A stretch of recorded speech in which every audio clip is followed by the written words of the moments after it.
This is the nicest place I've sat in years. Look at this spot.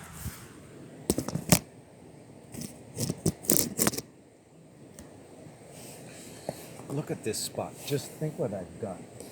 Don't worry. This is what I've got. Don't worry. This is what I've got. Don't worry. This is what I've got. What did you say? I said what I got. Did you say what you got? Then I got what you got, baby.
Salmon.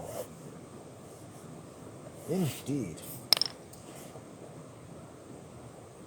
Indubitably. Unconscionably. And yet, somehow, phallically. Fellatio. Come here.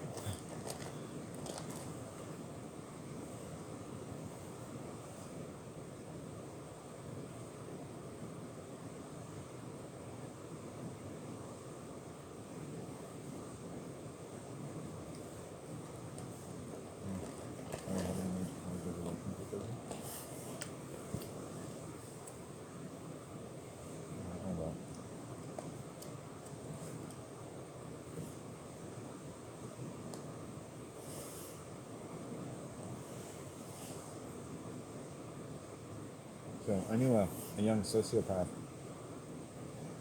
a female, and she would lie to me all the time.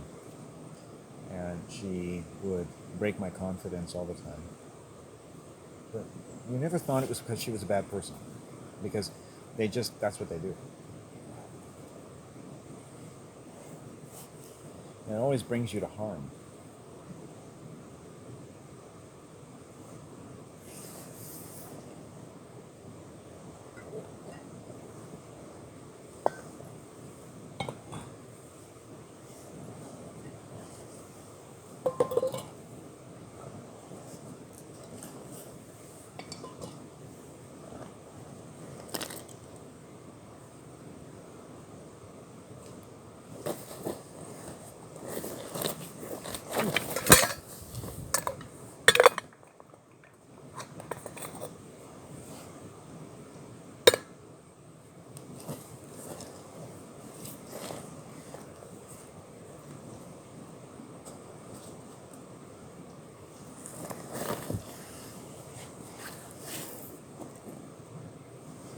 Oh, that's good. I finally got my sufficiency. Oh, what a beautiful spot. I've wanted to find the perfect place to sit here for so many days, and now I finally got it, you know? Thank you, everyone. That sun is going to come out real good this second.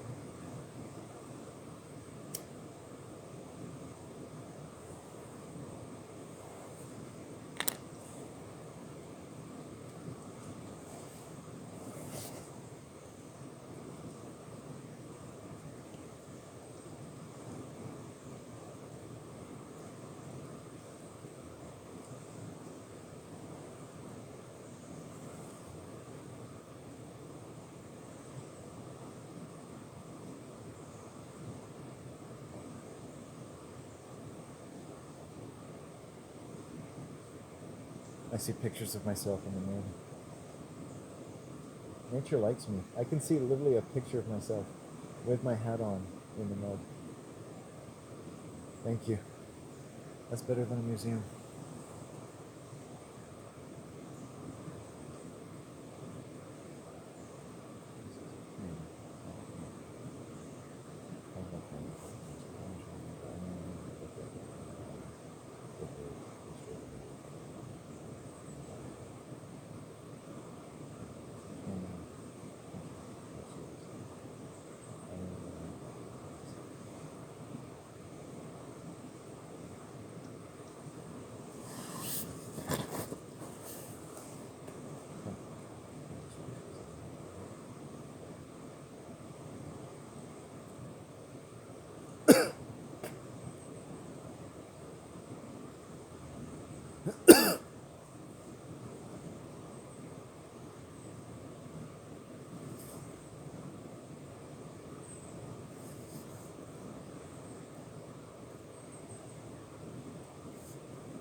Ugh.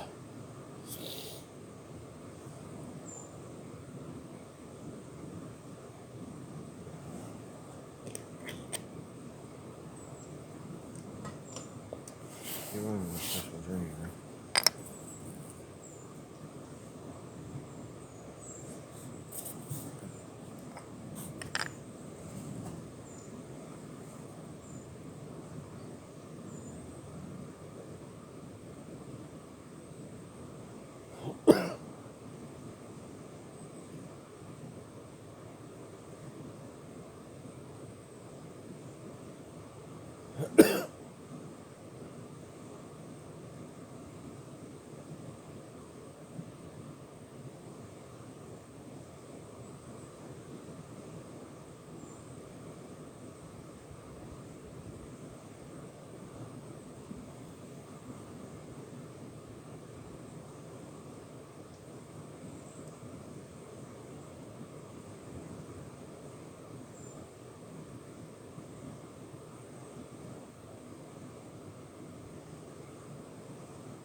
Miss Lindsay, American Family Roll Calls is rated by Uncle Art. Just in case it's the Uncle Art, please. If you can honor yourself and slow down and just you have someone who can help you, you have someone who makes you. Mom didn't tell me she wanted me to life and think for marriage that doesn't show the physical, what kind of old efforts and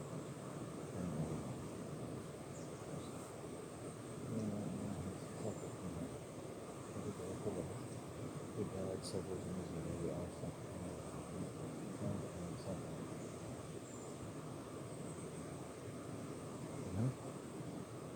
just to lower the aggression.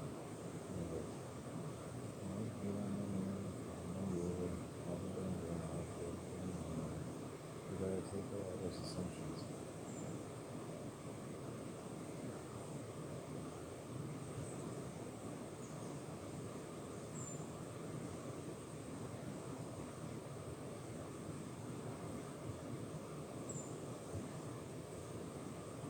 Someone doesn't know why someone's afraid and they don't think that when someone doesn't know why someone's afraid, and what is more, they resent them for it, or they don't think they have a right to be afraid, and they don't want to learn why they might be afraid. That's hard. I heard some celestial music coming out of the river. It was kind of like da da da da da da da da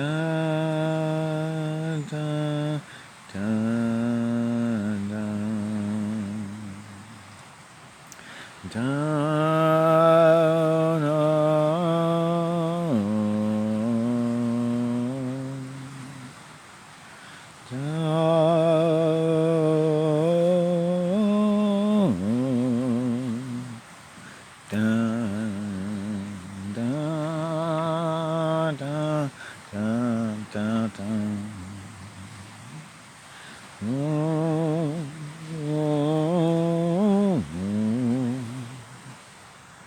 we only have a certain amount of time. Oh, there's rocks falling. And we have all the time in the world. And both are true. And music can connect us to our natural habitat in heaven, which is what the fear of death also does. And the hunger for life and the feeling of being lost, basically, on the earth. You ever felt lost? Or maybe like you were an orphan and your parents weren't the right parents. And maybe you learned that there's good reasons to believe that they couldn't fulfill that incredible and sacred office. And it's affected you, or it's affected your siblings, and they need love, maybe more from you than anyone else in their life, and maybe they deserve it even still, because they didn't deserve the way they were treated, because your parents do everything they do in their children to survive. And I guarantee you, somewhere in your family line, what became your mom, your dad, your grandpa, or whatever, had to survive from a very young age, in very arduous conditions, and they just did what they could. And it wasn't loving. And maybe they couldn't love you the way you needed, because they weren't loved enough. But they still deserve your love. And you hate them or you resent them for what they couldn't do and what they did do. And all their sacrifices and everything, which, noble and beautiful and loving as they are, don't seem to matter when someone hits you or curses you, or you get sick, or you're homeless or something because of them, or you have strings of very, very unsatisfying codependent relationships. So that, like me, you could say that you study the opposite sex because whenever you're around them, they seem to act like pathological, psychotic people who have been seriously hurt. And your sympathy for them, and your abhorrence for their psychosis, and your attempts at a minimal amount of objection to the extraordinary prerogatives that they take over you in the course of being whatever it is they need to be to survive. And the sense of identity and these compulsions become more important and linked more when people are deprived of appropriate paternal and maternal care, and care between the father and mother. Right? This much we can see, right?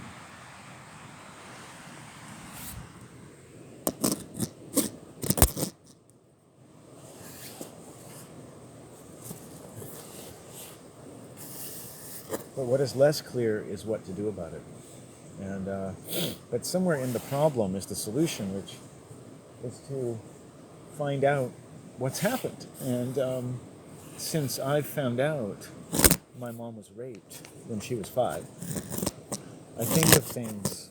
Since I found out my mom was raped when she was 5, I think of things that I maybe could say to my sister and say, maybe just take it easy on her. I know she wasn't there for you, but understand that she was raped and went on with her life and did the best she could and ended up married to a man that was, as little capable of really honoring his oath to her as she was to him.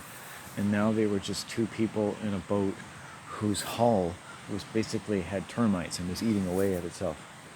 My father's body was deteriorating by being married to my mom, and he ended up having surgery on his intestines. I have had chronic intestinal disorders while living with my mother for years. It's recently abated because I basically managed to tell her to stop hurting me.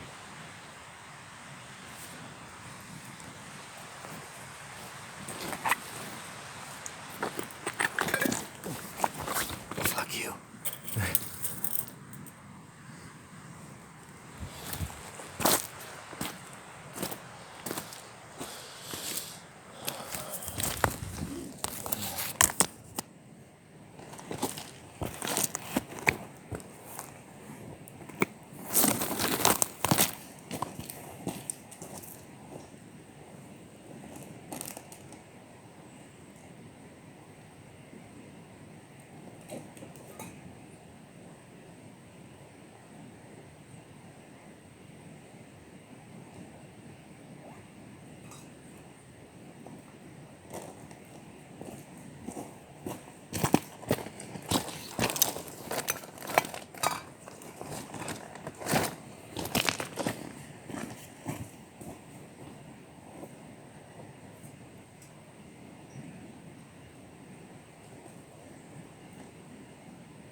Found another seed in the sun.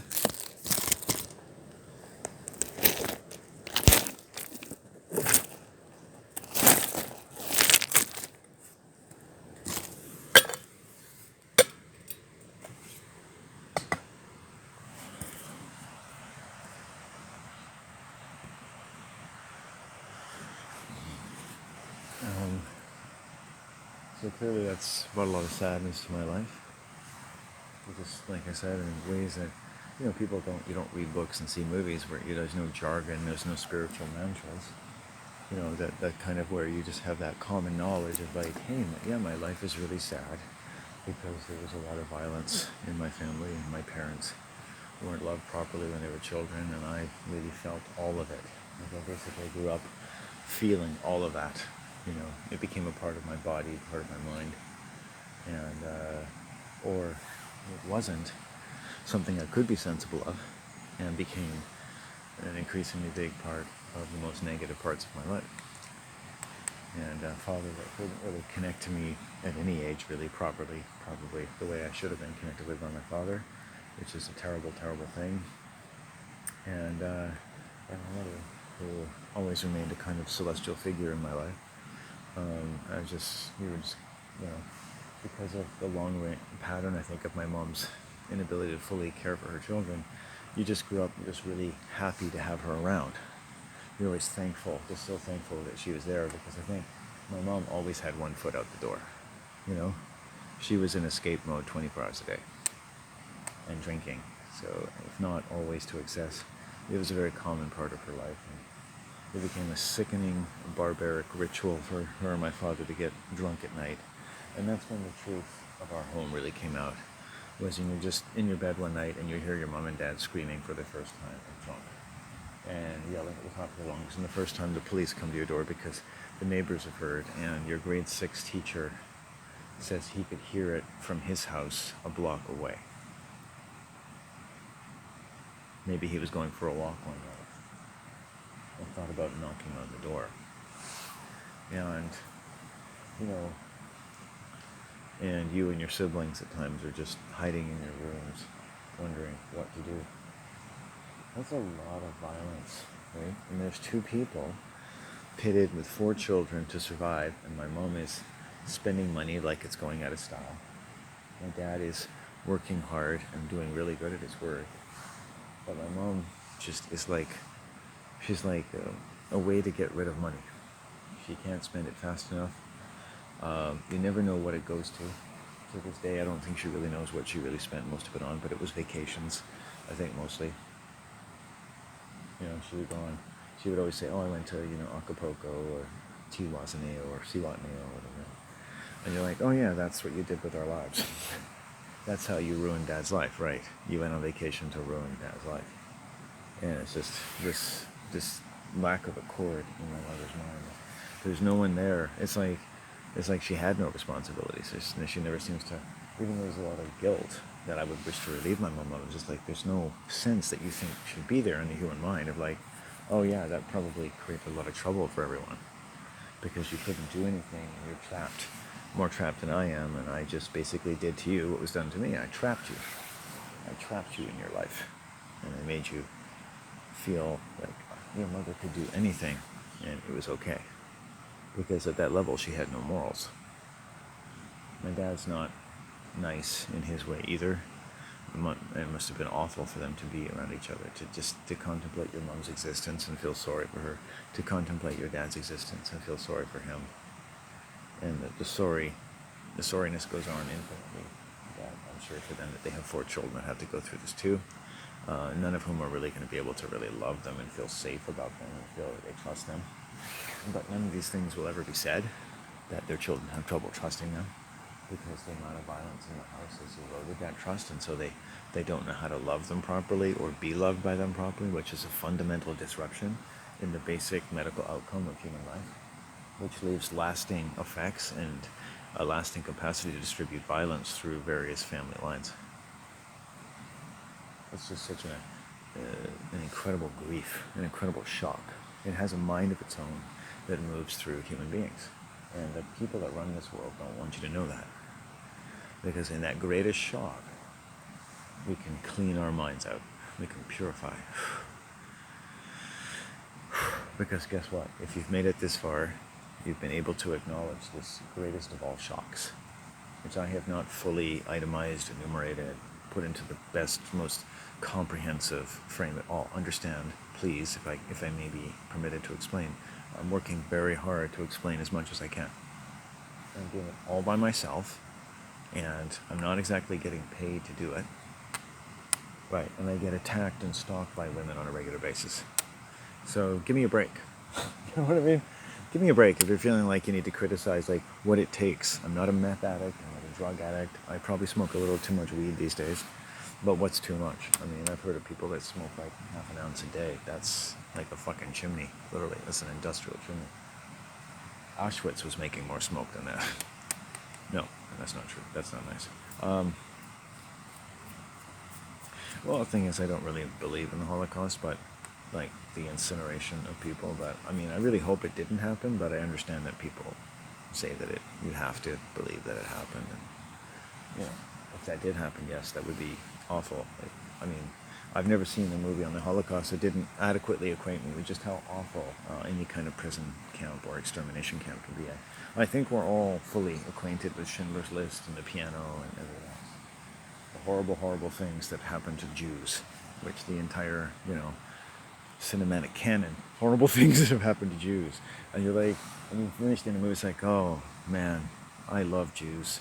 That's the most awful thing that could ever happen to anyone. And it happened to the Jews. And what's difficult about it, which I think is meant to be, and you have to be careful how you talk about it, but it's important to just be honest, intellectually honest. It's like, you have on the one hand, and this is not necessarily what Jews say, so it's just like what you could take from that is that Jews have had it harder than anyone in the world. Now, and I don't believe where this is going. I'm just telling you how people could think, and they could think, unless you should, but the thought could occur to oneself. Jews own all of like everything in the world. You know, 2% or 8% of the American population, what it is, that own 90% of America. And I don't even believe that's necessarily true. But like whatever is accrued to the Jew, have the Jewish people, whatever, Christians have what you can get. You know, I wouldn't want to get into your affairs. I don't want to interrupt your affairs because you're Jewish or Christian or whoever owns the world. Or, you know, I'm sure it'd be interesting to know what Jewish people own, but it would be racist. We'd have no right to know exactly like how much property does everyone who is Jewish in the world have. I don't think I want to subject anyone to that at all. That disgusts me. That would be wrong. And in terms of anything, if you're gathering statistics on what kind of race has how much money, I hope I never have to hear them. I don't want to know. You know, I think Jews are doing well. I can't speak for all of them, but they're doing very well for people who have had the hardest possible things happen to them. Which then the third thought would be, well, that speaks to their power and strength as a race. Okay, so that's you could say that's a nice non-racist way of looking at Jews. It is a narrative. Just because something's a narrative doesn't make it wrong. It's a persuasive narrative, though. Worse things happen to them, doing better than maybe most people, and you know, look what they've come out of. That's incredible. Look what they've endured. They must be a very powerful people. You know. But the thing is, like, too, like if you look around today, no, Jews aren't really the homeless people around you, right? And so it's weird. It's like Jesus, and no one really says this. It's like, again, just all speculation, right?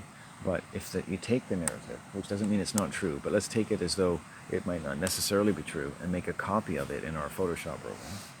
So it's like a less legitimate copy of what could be a totally authentic statement that I said, and then use that one, kind of like an imaginary B-roll, and look at it, and then compare that to other races that have endured various things.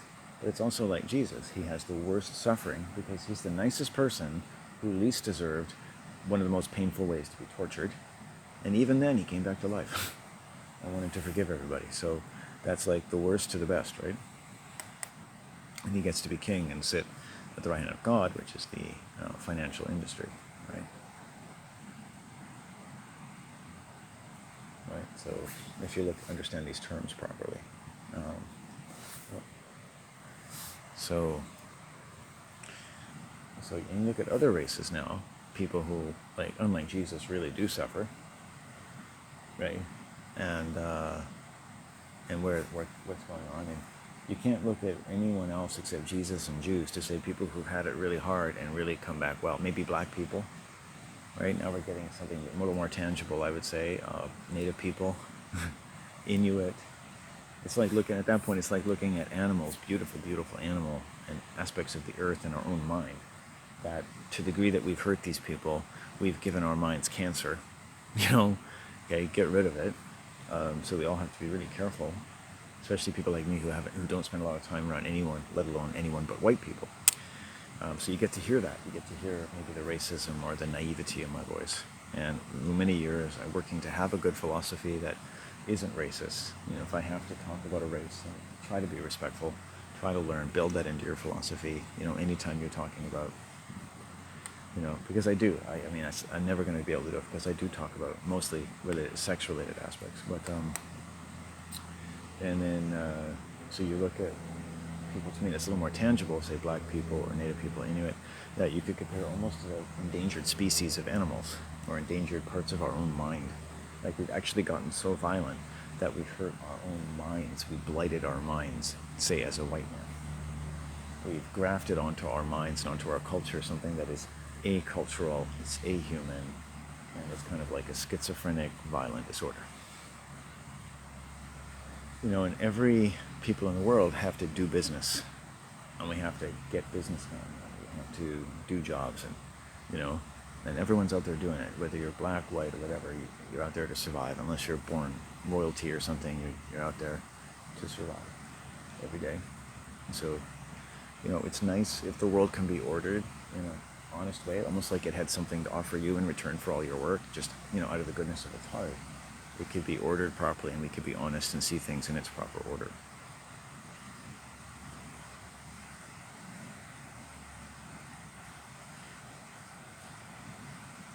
Now, if the way that sort of German prison camps were portrayed wasn't completely true, and that if in the 20th century, if you take the number of 6 million Jews, 40 million Chinese people, 1 million Germans were starved to death in open-air prisons under Eisenhower in the United States, and how many other Russians and all these other places in Europe that have had a lot of genocide in them, and just how much war it takes.